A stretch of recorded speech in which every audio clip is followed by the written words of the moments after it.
So you might have seen the Gilburn move a bit a little while ago, but I need to move on to the kind of finessing, you might call it finessing stages. One of the things that is obvious is it's a bit too low at the front. The chances of this not catching on the wheel arches is close to zero. I can't even get my finger in there.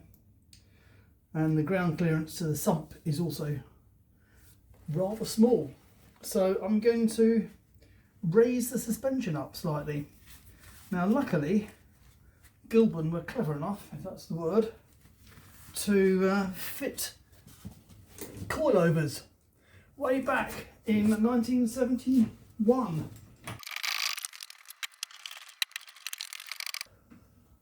So let's whip the front wheels off then.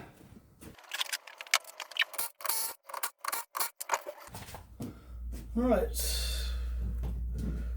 so here is my coilover.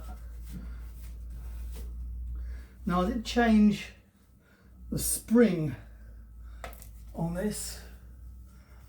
I bought a pair of springs because the one on the other side actually was broken. And it not only was broken, the ends of the broken bit were rusty. So it had been broken for a very long time. So, give me the wipe. So anyway, it's got new springs which are softer than the originals. And so all we need to do is see if I can find my adjusting spanner and wind this up a little bit. It looks like it's on full droop at the moment.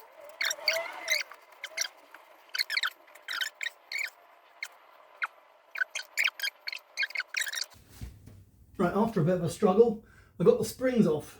Now these springs haven't been on the car, they've been on the car since the chassis was put back together, which was in turn before the body was put back on.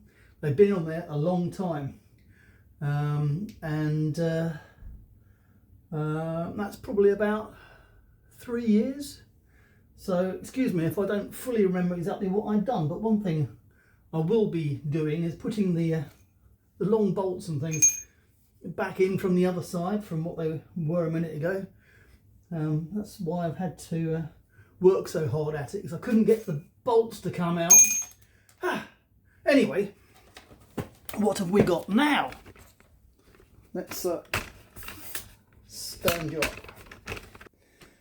Now I didn't have to do this, but I realised that these are original 1971 coilovers, and I thought I'd repainted them, but I've got a feeling I must have just done that at the back. So here they are. In fact, you can see just about the original label that says Spax in there, but they are in their original 1971 paint. And having gone to all this bother of rebuilding the car, and even though I suppose it's possible or even likely that one or more of these things is no good, leaking or whatever, because I quite like to retain as much originality as I can, so I'm going to just tidy these up a bit. Before I do that, I'll just explain coilovers. Even when they're fully extended, you can't just pull the end off. This cap has to be removed from up here, and then you can get the spring off that way. What you cannot do is unscrew it that way. So you need a spring compressor, but of course the clearance between the spring body, let me show you, the clearance between the spring body and the shock absorber part is next to nothing. So that's why I use these ratchet straps, and they do a pretty good job of compressing the spring. And then when you compress the spring, you can pull out the thingy there and lift the spring itself off, and that's where I am. Anyway, so I'm giving this a bit of a go over.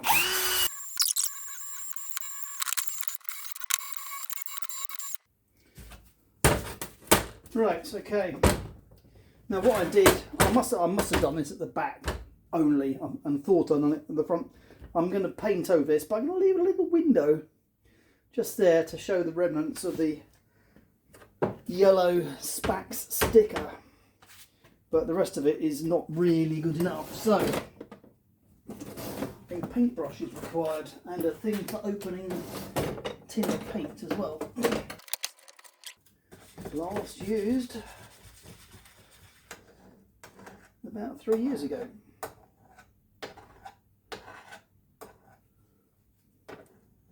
It's funny how you don't often see hammered hammerite anymore. It's nearly always the smooth sort. Kind of ironic really, isn't it? Okay, here we go then. It's not quite the same shade. This is hammered, I think. Finish, or it was. But yeah.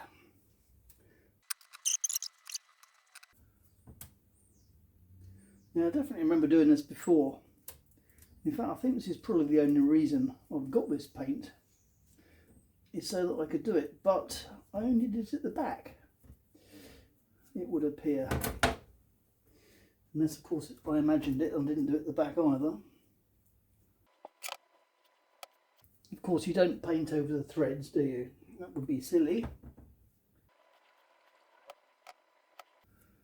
Now, it's probably a bit silly, but leaving that little patch unpainted means that the original Spax label shows through. Alright then. It is very important, if you're not familiar with coilovers, as indeed I wasn't, you cannot unscrew the threaded seat off the bottom. There's a welded section and it will not go over.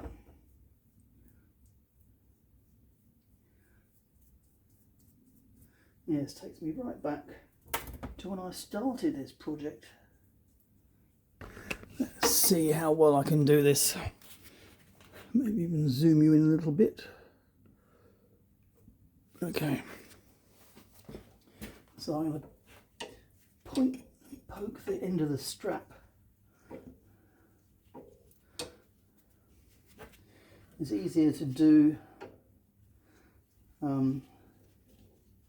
after the threaded section because there's a bit more clearance.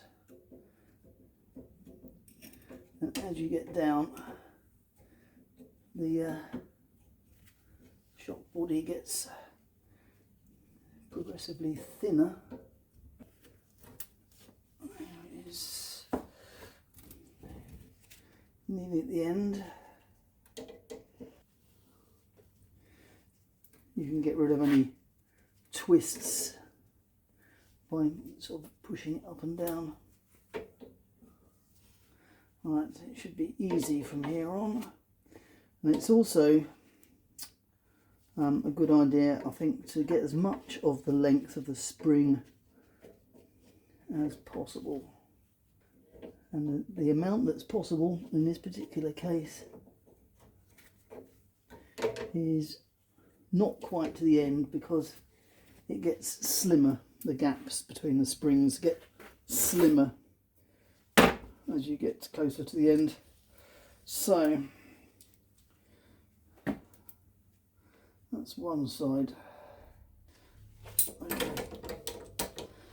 Right, I'm going to bring the ratchet mechanism down to this end because it pulls the spring in from the other end. Right, let's leave that one like that for the moment and do the other one. Right, so turn it over and do the same thing again.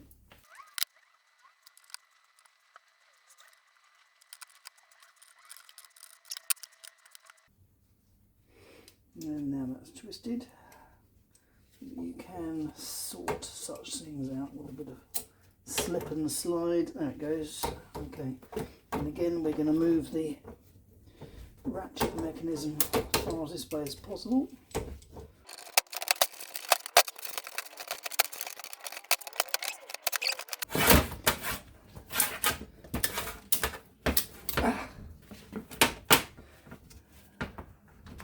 And the little rubber bump stop, if you push that down, makes you get it off more easily. Right, and now I can withdraw the,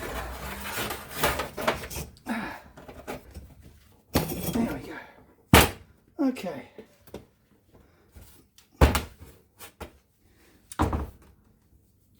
Right, so there's the body with even more of the Spax label visible on this one. So we'll put that aside. Now I'm going to give it a wipe down with white spirit. White spirit being what they sell as gunk these days. Did you know that? Well, I'm 99% sure. Why am I sure? It's because I recognise the smell. You know, gunk is also, well, maybe you don't know. Gunk is a very well-known brand of degreasant. And it used to contain nasty chemicals like creoxylic acid, I believe. I suppose is what's in creosote. Hence a similar smell, but that's not allowed anymore. In fact, you can't get creosote anymore, I don't think. For your fence, it has to be some other stuff that's basically not as good. Anyway, it's a degreasant. So, that's got the worst of that off. And now I'll give it a rotary brushing.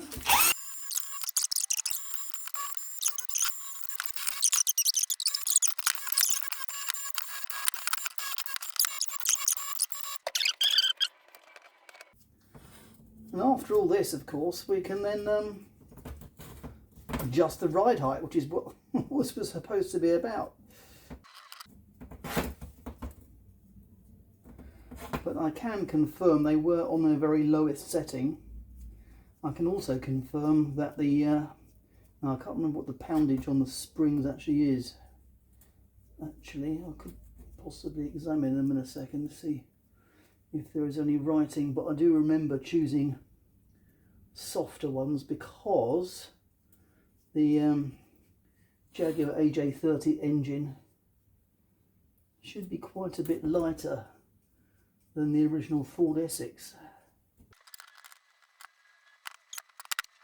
Yeah, there's not much point in doing the rear shocks like this, which I think I did. I'm sure I did, but I did it about 3 years ago. And they're right up under the rear parcel shelf and basically no one's ever going to see them. Whereas these ones are quite visible in the front wheel arches. So, yeah, I think I'll risk some paint in the thread there, and when it's dry, I'm going to go over it again in those places with the wire wheel again. Yeah, so I'm painting around my 50, whatever it was, year old label. These shocks are nearly as old as I am. Not quite. Alright then. So let's give that a rest. Come back when it's dry. Right, so I'm going to put one of the springs back on again. So this is my shock absorber body.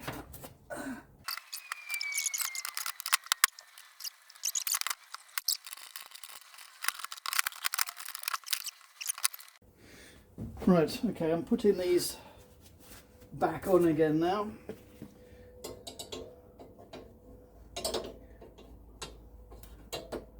So I'm passing the strap through again. It's a pity I haven't got two pairs of these things running, because this is a bit of a fiddle. And I'm going not up to the end, which is where it becomes more difficult as you approach the tighter parts of the spring. Okay, so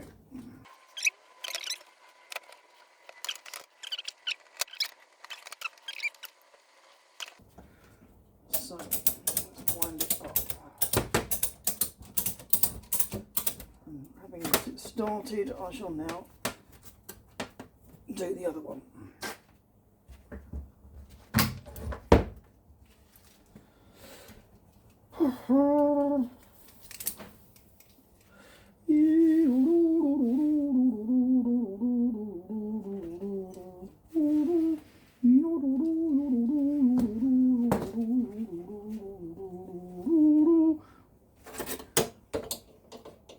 I was just watching a video about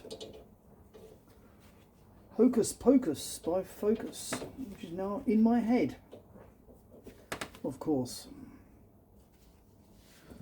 Anyway, if you don't get it straight, it gets bound up if you're not careful. Right, here we go.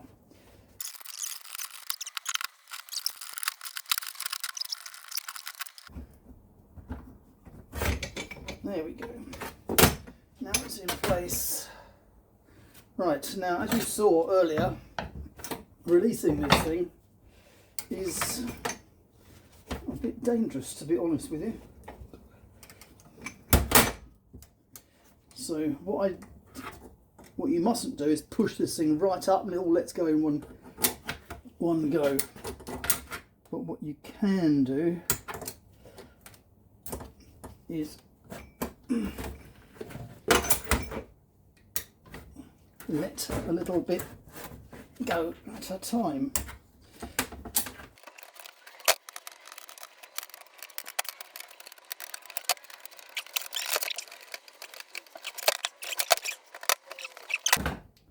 So it's a bit of prettification.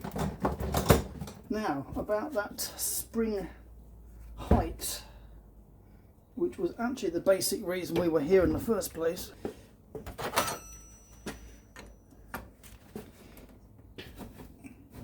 Here we go.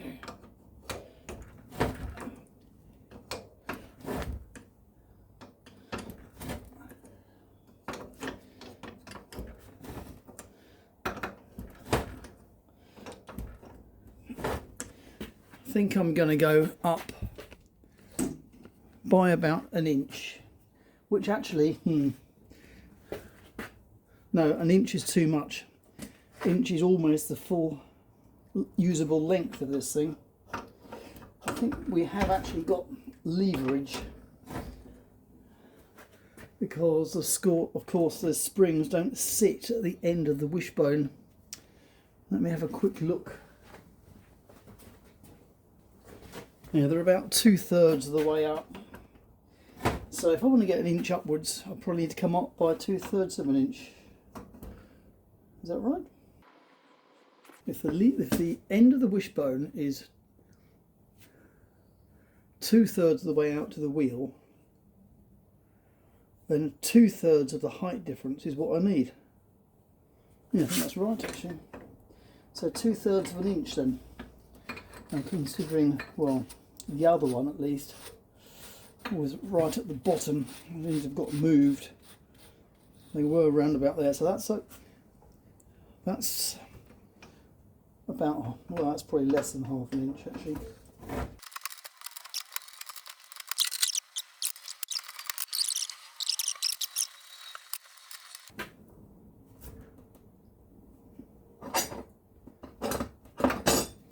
And put some tension between two of these spanners.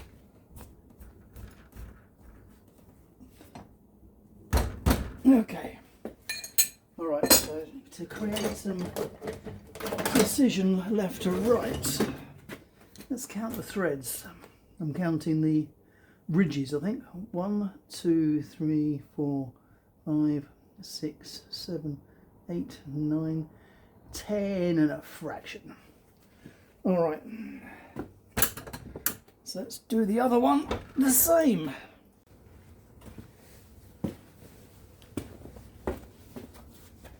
Right, let's see if I can get this back on. So I think before it went in this way.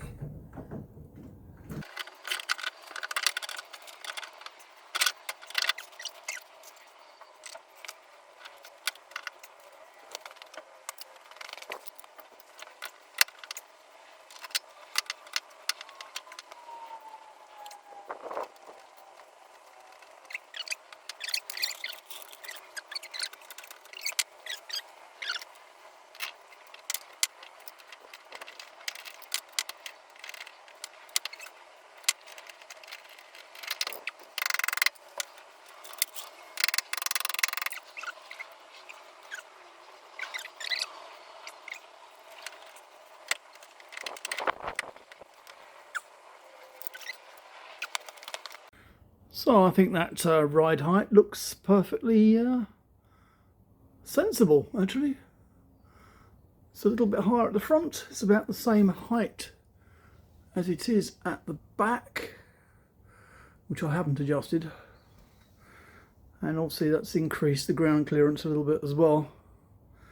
But we'll have to see about wheel arch clearance when it actually comes to driving it around, before we can be sure exactly where the way to go. But yeah, pretty good.